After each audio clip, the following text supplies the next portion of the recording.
This podcast is sponsored by Talkspace. You know when you're really stressed or not feeling so great about your life or about yourself? Talking to someone who understands can really help. But who is that person? How do you find them? Where do you even start? Talkspace. Talkspace makes it easy to get the support you need. With Talkspace, you can go online, answer a few questions about your preferences, and be matched with a therapist. And because you'll meet your therapist online, you don't have to take time off work or arrange childcare. You'll meet on your schedule, wherever you feel most at ease. If you're depressed, stressed, struggling with a relationship, or if you want some counseling for you and your partner, or just need a little extra one-on-one support, Talkspace is here for you. Plus, Talkspace works with most major insurers, and most insured members have a $0 copay. No insurance? No problem. Now get $80 off of your first month with promo code SPACE80 when you go to Talkspace.com. Match with a licensed therapist today at Talkspace.com. Save $80 with code SPACE80 at Talkspace.com.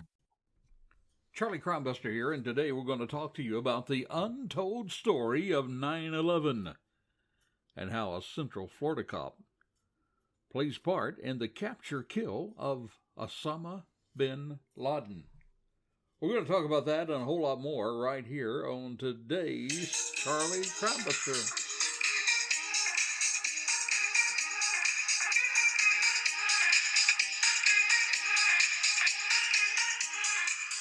Well, welcome to Charlie Crimebuster. We're glad to have you with us today, and we're going to be talking, as we said, about the untold story of 9/11. Now, we had a lot of information this weekend on 9/11, but this is what I call the untold story. I had never heard about it. Maybe you haven't either. But it's about a Central Copper, a law enforcement guy who plays a part in the capture-kill of Bin Laden. And you're going to hear all about that. Bin Laden, the mastermind of 9/11. And this guy, this copper, this law enforcement guy from Central Florida, well, he did it unknowingly at the time. And we're going to talk to you about that right now, today. However, let me say it's very good to be back with you. You know, we've taken quite a bit of time off during the pandemic. Well, we wanted to get a little better direction on where we were going. And we thought, as most others did, that the pandemic would be over and that we would be back before now. Well, unfortunately, that didn't happen, did it? In fact, now, believe it or not, the leading cause of line of duty death of law enforcement, well, it's COVID-19. See, it used to be gunshot wounds, but I'm so sad today that it is COVID-19 that's taking brave men and women from us. I'm also sad to say that on top of all this, there is a war now, a war that's been declared on our men and women of law enforcement. Never before have so many good men and women of law enforcement faced such opposition and hatred by misguided citizens and politicians. Now, our mission at Charlie Crimebuster has always been to educate the public and encourage the police. We educate the public about crime and how to be safe, and about the crime fighters who fight it every day, our brave law enforcement. And now we're going to have a whole lot of new stuff and a new direction to share with you in the coming weeks. You see, we have found that while we're doing a good job informing and educating the public, well, now it is time to double down on encouraging the police. And here at Charlie Crimebuster, we're not going to be talking now about defunding the police, but we will be talking about defending the police. And we're going to say that without apology. We're going to be rolling out over the next several weeks a new look, complete with great support systems that will make a difference in the life of a law enforcement officer. You're going to have to stay tuned for that, because you're also going to be able to find ways that you can join us in making a difference for these brave men and women. So please, let me ask you, subscribe on your favorite podcast forum. I happen to love Overcast podcast platform. You can download that free. And as on many of the platforms, just type Charlie Crimebuster in the search bar, and you'll be able to find episodes to listen to. Or you can just go on over to Overcast.com, get caught up on the episodes that will help you and your family stay safe. Now, this past week, we all paused to remember what happened on the week of September the 11th, 2001. And we have a brand new story to share with you about that day. A story about how a cop in Central Florida played a very important part in the capture-kill of Osama Ben Ladin. He's still working, by the way, today in Orlando. It is an amazing story you'll not want to miss. You'll want to share it with others. We're going to be telling you all about that. But I want to take time right now to introduce you to this week's courageous citizen. You see, as we think back on that infamous day 20 years ago, there are so many people who did heroic things that day. That was the day that ordinary people did extraordinary things that made them all heroes. The one that stands out to me today is a guy by the name of Todd Beamer. Many of you have heard his story. He was 32 years of age, a young man, a graduate of Wheaton College with an MBA from DePaul University. He was a successful business executive, and he was a committed man to his family, a committed man to his church. He was a very competitive athlete, and he was a fan of Chicago sports. Beamer and his wife had actually just returned from a trip to Europe. He had worked very long hours, but yet he would always somehow find time for his family, for his sons, his two young sons. And they were expecting their third child in January. On September 11th, 2001, 9/11 day, Todd, he was back to work, and he was aboard United Flight 93. Now, if you'd like to find out a little more about Todd, you can go to crimebuster.com. Go to our show notes, and you're going to find an interview with Todd's dad. Oh, you're going to have to listen to that. It's just going to make this much more meaningful to you, this story. You see, that interview, and there's also some other bonus material that enrich your listening pleasure. That's charliecrimebuster.com, by the way, and it's in the show notes. But when Todd knew that his plane had been hijacked, he also could see that both pilots had been murdered. He picked up a phone on board the plane there. Now, he could not complete the call like he wanted to, but instead he was actually routed to an operator, and this operator ended up having FBI agents listening in. He told the operator, what was going on, and then he learned of the other planes that had hit the towers, the Twin Towers. So Todd, along with passengers Mark Beanham, Tom Burnett, Jeremy Glick, they all come up with a counterattack plan. They actually got a whole group together, and they even took a vote on whether they were going to make this happen or not. And they realized that they were going to have to take that plane back. Now, Todd, he had asked that operator to recite the Lord's Prayer with him. And then he also asked her to please contact his family and to let his family know how very much he loved them. Several on that plane made calls to their loved ones on that terrible, terrible day. Now, the very last words that were captured from Todd was that of him turning to his three partners and the other group saying, "Are you ready?" He said, "Okay, let's roll." And that "let's roll" has been a heroic cry from that day. I actually have a cap of "let's roll" written on it. Reminds me of this brave man and the brave men and women on Flight 93. Now we know that had those terrorists succeeded with Flight 93, the plane's target was either the Capitol building or the White House.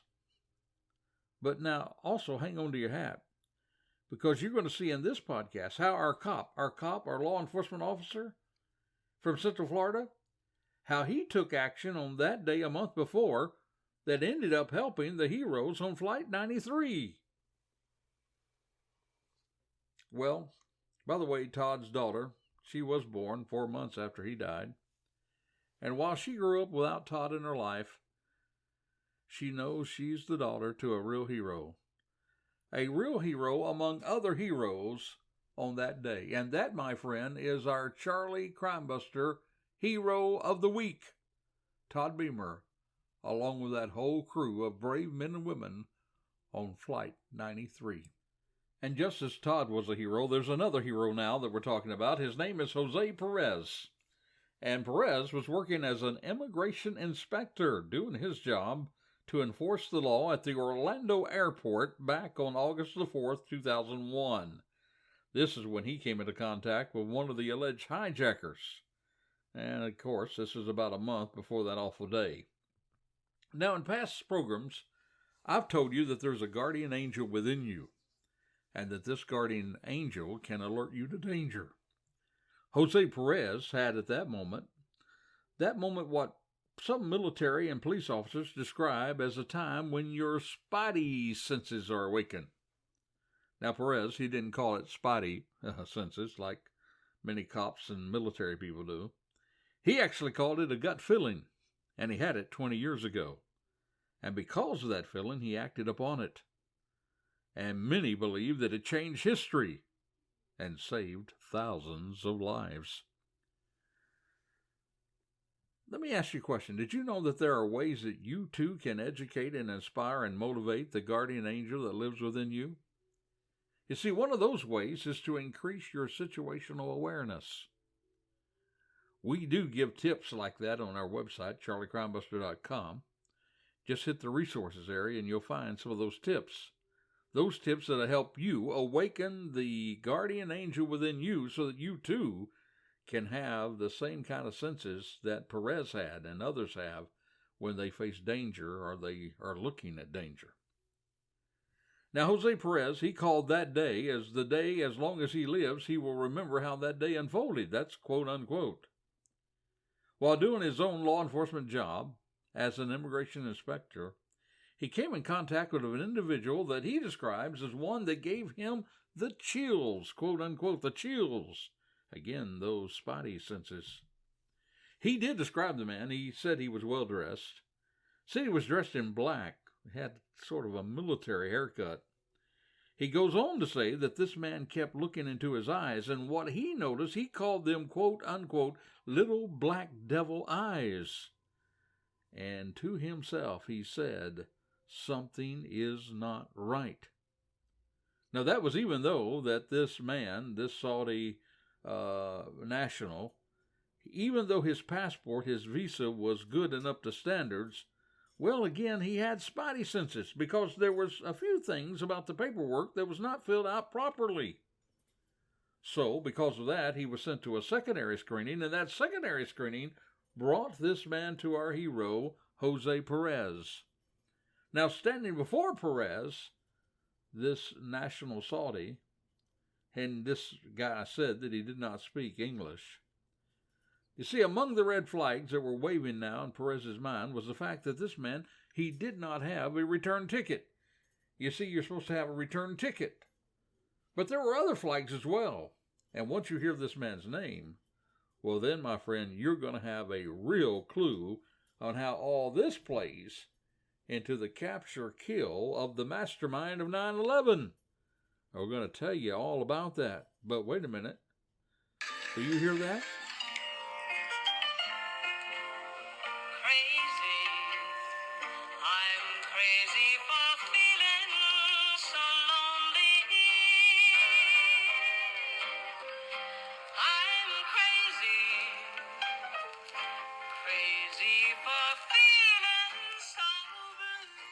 All right, that's that crazy music, and that reminds us that it's now time for our Crazy Crook story. On our episodes, we always try to share with you a Crazy Crook story to remind you that the real smart people are those who obey the law. The real smart people are not those that would take advantage of others and try to hurt and kill other people. So let's talk about our Crazy Crook story. Now, you can imagine living here in Florida. Well, here, my friend, is where the original Florida man comes from, the real crazy crooks. But today, we have a different one. Even though we have an overabundance of crazy crook stories here in Florida, this one comes from another state. I guess instead of a Florida man, this is a Wisconsin man. And that becomes our crazy crook story. You see, a drunk man in Wisconsin, well, he got quite a surprise when he woke up in an Airbnb, but not just any Airbnb. You see, this man did not expect to see what he found when he woke up, because this man woke up in a house all full of cops. You see, the deputies were the Flathead County Sheriff's Office in Montana. Well, they had rented a house up in Milwaukee. There was a training that they were attending in town, a police training. Well, that's what KULR reported. And they went on to say that about 2:30 in the morning, well, one of the deputies, he heard a crashing upstairs, but, he thought, these guys will be guys, especially when they're on trips out of town, So he didn't think a whole lot about it. That's what he said when he actually posted a video on TikTok. But the next morning, the group woke up and they looked and they saw one of the doors of the property was open. So they said, that's strange. And they started looking around the house. And eventually they found a drunk dude. And this guy had broken in to the house during that night. And he was sleeping in the bed. That's what they said in the video. Now get this silly guy, this crazy crook, he found the only one, Airbnb in all of downtown Milwaukee, of all the houses that he broke into, in all of Milwaukee, he found the one that was loaded with cops. Well, you can imagine. He woke up that morning and he was in handcuffs. Now, the deputy said that the group, they then called the local law enforcement, and they arrived, and they took that man away. And I guess these guys went on back to their training thinking, whoa, what a crazy town we're in. This crazy crook, well, he had no idea where he was, had no idea where he thought he was, and he didn't know where he came from. That's what a deputy told WISN. Well, we always try to have a moral to our crazy crook story, and I guess if there's a moral, here's one. If you've had too much to drink, just maybe along with that designated driver that you need to get, well, you just might need a designated butler, someone to get you to the right home and the right bed. By the way, TikTok, this video, it's been viewed more than 1 million times. But now back to our main story. Our hero is Jose Perez from right here in Central Florida. It was on August the 4th, a little more than a month before 9/11, 2001. And before him is a Saudi man who claims to speak no English. He looks suspicious to Perez, has no return ticket. So Perez asked him, well, why don't you have a return ticket? You see, by the law, you're supposed to have a return ticket. So Perez tells him, well, I've got a friend. He's coming, and that friend, he's going to take care of my return ticket. So Perez inquired a little more. He said, well, let me ask you, how long have you known this person? Who is this person? Well, he didn't tell him the person's name, but he told him that the man he had said was coming to pay for his ticket, he said, well, he had known him for a week. Uh-oh. Perez thinks, okay. And he even verbalizes to the man, now let me see, you've known this person for a week, and he wants to buy you an $1,800 ticket? Doesn't make a lot of sense. You see, now our hero is getting very suspicious. The name of this guy was Muhammad al-Quante. And Quante was later identified. He was later identified as to be the 20th hijacker in the 9/11 attacks. Now, to add to that credibility that he was to be that 20th hijacker, there was another man there at the airport here in Central Florida at Orlando International Airport. He was waiting on Muhammad al-Quante. And this man that was waiting on Quante, his name was Muhammad Ate. You know who he is. He was the lead hijacker of the 9/11 attacks. So as Perez continued to question this would-be hijacker, he, of course, would not tell him about Ate. And Ate now, who was getting concerned that his 20th hijacker had not yet arrived, well, he even phoned somebody from the Orlando airport, and later investigations found out that the person he phoned was associated with the hijacking. Again, there's that connection. Meanwhile, suspicion began to grow in Perez's mind. You see, he wasn't getting the answers to the questions that he needed to get. He also found that the man not only did not have a return ticket, but he did not even have a hotel reservation. He had $2,800 in cash on him, and get this, he had no viable reason for his visit to Orlando. Now, keep in mind that even though all these red flags were showing, according to Perez, our hero, he did not have enough at that point to deny entry for this Saudi national. You see, remember, they were our allies at the time. They were the ones that had lots of dough. They were bringing a lot of money to Central Florida. And they were usually given entry. You see, the Saudi nationalists faced little scrutiny going through security back before 9/11. They were even called by some people the quote-unquote untouchables. But this particular guy, he became more rude under questioning, to the point that Perez put Alquante under oath, and there Alquante refused to answer questions. Now that gave Perez the authority to deny him entry. And get this, when he was taking Alquante back to the gate to deny him entry, well, our would-be hijacker said something to the effect, with this snide attitude, he said, "I'll be back." Well, this is true in a greater sense in a way that you probably can't even imagine at this time. More about that in the rest of the story. But that decision to deny entry, no doubt that saved lives. For you see, later investigation led authorities to believe that Alquante was one of the hitmen, one of the strong muscle men that would defend the cockpit from passengers. And investigators now believe that Alquante, he was supposed to be among the hijackers, get this, of United Flights 93.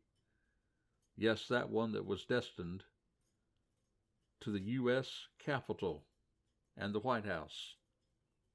Instead of hitting their target, however, the plane crashed in Pennsylvania.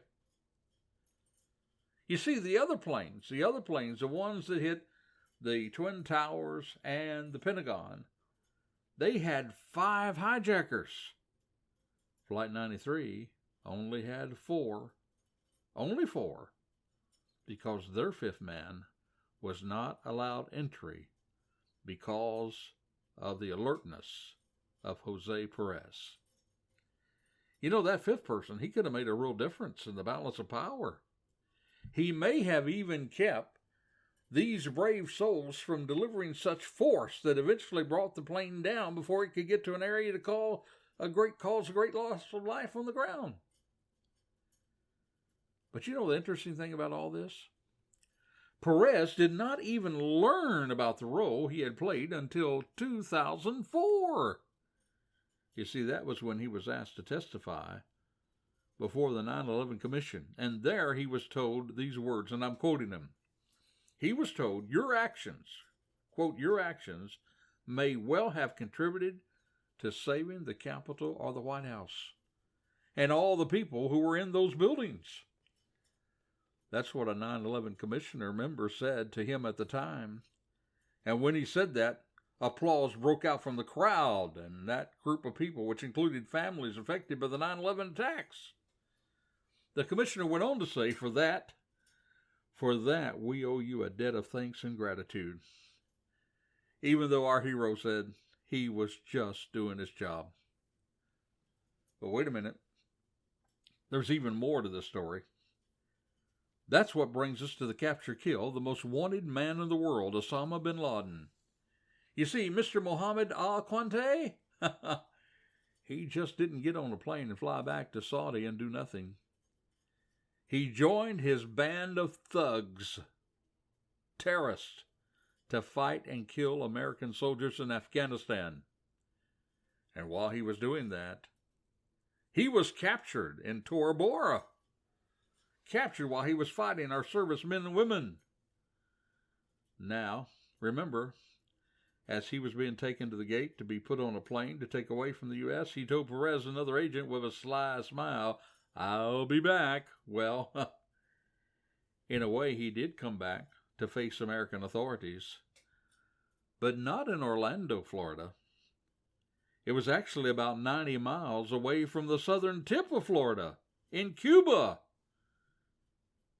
in Guantanamo Bay. And while he was there, during his interrogation, Mohammed Quante, he revealed the name of Osama bin Laden's courier. Remember the courier? He was the one that was followed and who in turn led us to the compound where Osama bin Laden was residing. And you know the rest of the story. Following that, the famous raid of Special Forces. Well, they killed Osama bin Laden, the mastermind behind the worst attack on American soil that killed so many innocent men and women.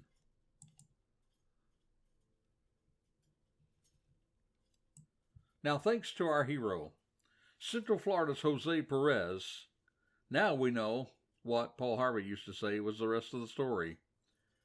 Jose Perez says he was just doing his job, a Central Florida lawman, doing his part to keep us safe.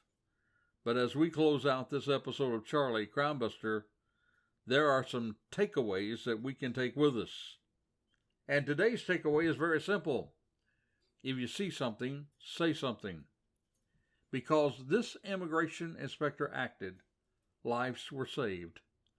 Just think, had he not acted, well, the brave men and women may not have been able to get Flight 93 down.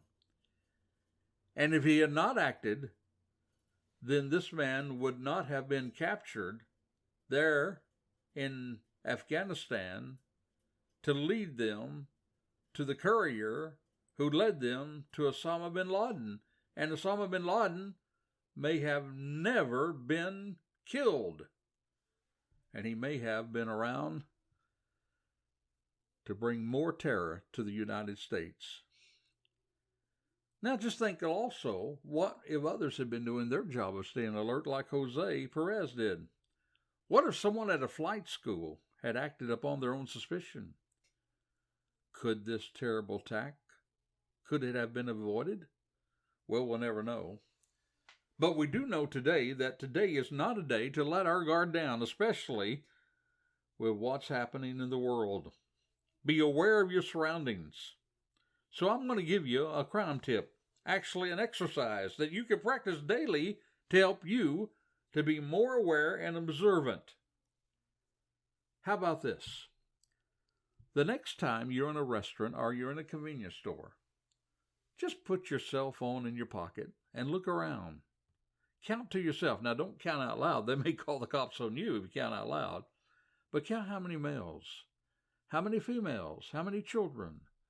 Describe how one person is dressed in your mind. Describe how that person is dressed. Check out the color of the eyes of the person that waits on you. Do this over and over the next week and watch how you become more observant, how you become more aware of your own surroundings. Also, I encourage you to go to the show notes at charliecrimebuster.com, and you're going to find a whole group of exercises that you can do that will, I guarantee you, enhance the guardian angel within you.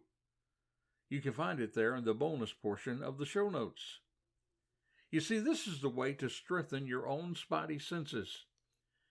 And you will learn, as Perez did, to listen to that gut feeling that there's something off, something not right. You even do that subconsciously. You won't even be aware that you're being more observant and you're being more alert. And just who knows? The life you save, it may be your very own, or maybe one of your loved ones. Now, folks, let me ask you, before we go, please do take a moment to like us on Facebook and on our social platforms. Subscribe to the podcast. Hey, give us a review on iTunes.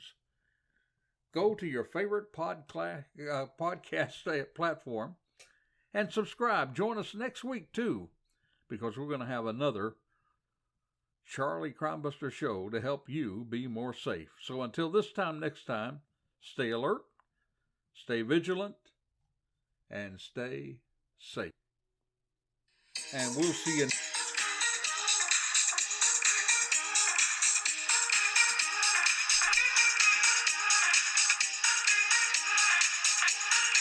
As a mom, You know your home is where your family learns to love. It's the place for your little kids to learn who they are, and it's where your bigger kids remember who they were. It's where dreams come to life. Your home deserves a spotlight, and Everlights can help make it happen. Everlights is your permanent external lighting expert. Turn your home into a princess castle, a Halloween spook house, or a winter wonderland. You'll be the hero of your home. Let's give your home some color with Everlights. Click the banner for a free quote.